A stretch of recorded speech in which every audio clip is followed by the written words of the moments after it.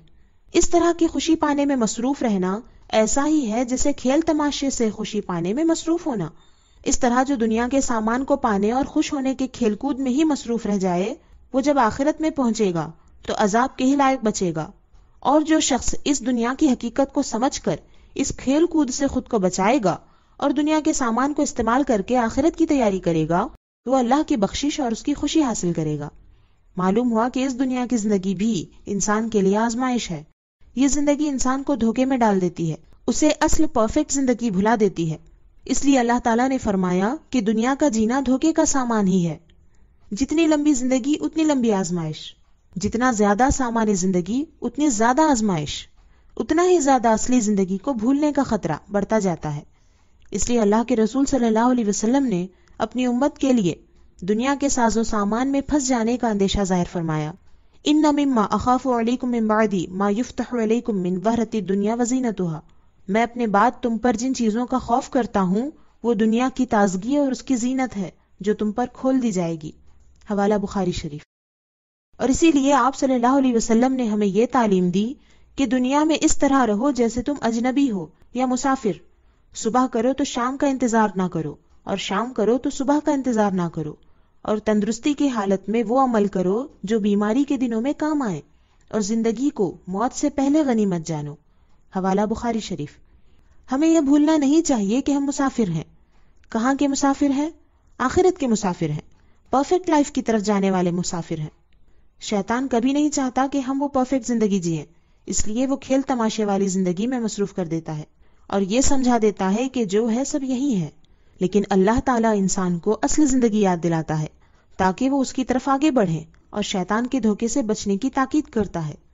اللہ تعالیٰ فرماتا ہے یا ایھا الناس ان وعد اللہ حق فلا تغرنکم الحیاۃ الدنیا ولا یغرنکم باللہ الغرور.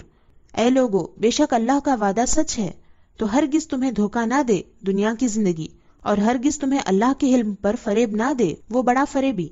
سورہ فاطر آیت نمبر 5.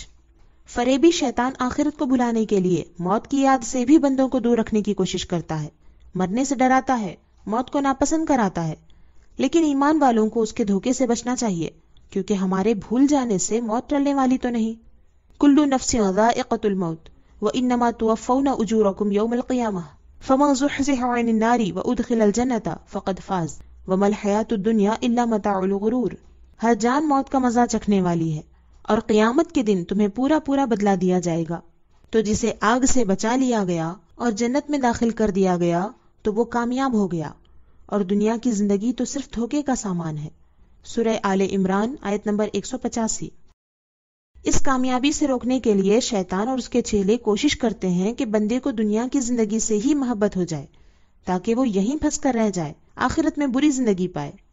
ایک طرف شیطان دنیا کی محبت سکھاتا ہے کیونکہ دنیا کی محبت گناہ کراتی ہے. اللہ کے رسول صلی اللہ علیہ وسلم نے فرمایا دنیا کی محبت تمام برائیوں کی جڑ ہے. حوالہ شعب الایمان. اور دوسری طرف اللہ اور اس کے رسول صلی اللہ علیہ وسلم انسان کو بار بار یاد دلاتے ہیں کہ اس دنیا کی محبت میں نہ پھنسو، آگے بڑھو. رسول اللہ صلی اللہ علیہ وسلم نے فرمایا جو شخص اپنی دنیا سے محبت کرتا ہے تو وہ اپنی آخرت کی زندگی کو نقصان پہنچاتا ہے، اور جو آخرت سے محبت کرتا ہے وہ اپنی دنیا کو نقصان پہنچاتا ہے. تو تم باقی رہنے والی چیز کو فنا ہونے والی چیز پر ترجیح دو. حوالہ مسند احمد. بہرحال ایک طرف ہمیشہ کی زندگی ہے اور دوسری طرف بہت تھوڑے وقت کی. اب ہماری چوائس ہے کہ کس زندگی میں مصروف ہوتے ہیں. ہمیں چاہیے کہ اچھی زندگی کی خواہش ہرگز نہ چھوڑیں. اچھی زندگی حاصل کرنے کے لیے جی توڑ محنت کریں. اس کے ساتھ ساتھ یہ بہت اہم بات ہے کہ محنت صحیح جگہ کریں. اس دنیا کی زندگی کو پرفیکٹ بنانے کی نہیں بلکہ بنی بنائی پرفیکٹ زندگی کو پانے کی کوشش کریں. یہی عقل مندی ہے. اور اس کے لیے دنیا کی زندگی میں جتنے دکھ اٹھانے پڑے اٹھائیں، صبر کی طاقت کے ساتھ مشکلوں کا سامنا کریں. یہ ہمیشہ یاد رکھیں کہ جس طرح دنیا کا آرام بہت تھوڑے وقت کا ہے، اسی طرح دنیا کی تکلیف بھی تھوڑے وقت کی ہے. کتنی تھوڑی، اس کو اس حدیث سے سمجھیں. اللہ کے رسول صلی اللہ علیہ وسلم نے فرمایا آخرت کے مقابلے میں دنیا کی مثال ایسی ہے جیسے تم میں سے کوئی شخص اپنی انگلی سمندر میں ڈبوئے تو پھر دیکھو کہ وہ کتنا پانی اپنے ساتھ لاتی ہے. حوالہ مسلم شریف. یعنی سمندر کے آگے انگلی پر لگے پانی کی جو حیثیت ہے ویسے ہی آخرت کی زندگی کے آگے دنیا کی زندگی ہے. یہ بات صرف سمجھانے کے لیے ہے، ورنہ سمندر کے پانی کی بھی کوئی تو حد ہے، جبکہ آخرت کی زندگی کی کوئی حد نہیں، کوئی اینڈ نہیں. آج کی خاص بات یہی ہے کہ اس دنیا کی زندگی کو اچھا بنانے کے پیچھے پڑیں گے تو ہلاک ہو جائیں گے. اس لیے حالات چاہے بگڑیں یا سدھریں، ہمارے لیے ضروری ہے کہ ہرگز بھی آخرت کی زندگی کو نہ بھولیں. اپنا اور اپنے پیاروں کا خیال رکھیں. اللہ کے ہو کر رہیں. اللہ حافظ.